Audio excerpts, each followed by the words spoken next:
আমি বলতাম যে তোমার ভয় লাগে না? ওই যে নানু ভয় লাগে না, ভয় কিনে লাগবে আমাকে। আমি তো দেশের জন্য 1 বছর আগে বিয়ে দিয়েছি আমরা, আর এই গত ফেব্রুয়ারিতে অনুষ্ঠান হয়েছে রাজশাহীতে।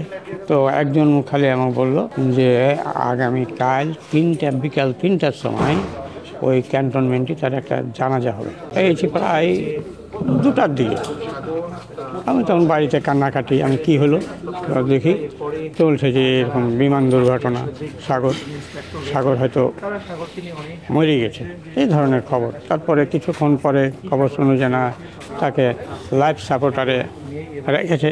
এতে কিছুটা আশা হলো যে হয়তো আল্লাহ হায়াত দিলে হয়তো বাঁচবে। তারপরে আমার 4টার দিকে হলো যে না, সে আর বাঁচা নেই।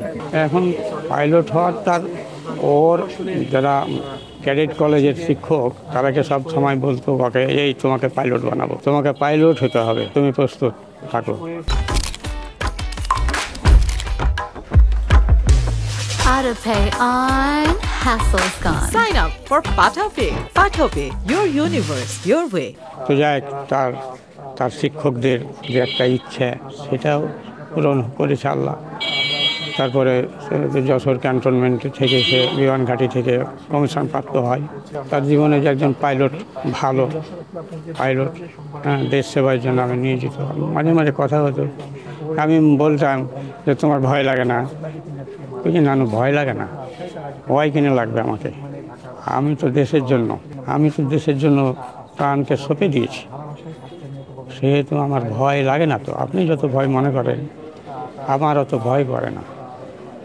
আমি তো যেখানে সেখানে, এই কয়েকদিন আগে ব্যাঙ্গালোর গেছিলো, কয়েকদিনের সফরে, একবার চায়না গেছিলো।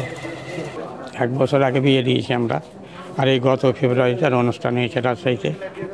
স্ত্রীটা এখন ব্র্যাক ইউনিভার্সিটির শিক্ষক। দাফন বিষয়টা এখনও সিদ্ধান্ত হয়নি, আমি জামার সাথে কোনো যোগাযোগ করতে পারিনি এখনও। তো একজন খালি আমাকে বললো যে আগামীকাল বিকাল 3টার সময় ওই ক্যান্টনমেন্টে তার একটা জানাজা হবে, তারপরে সিদ্ধান্ত অনুযায়ী তারা পৌঁছে দিবে, এই কথাটাই।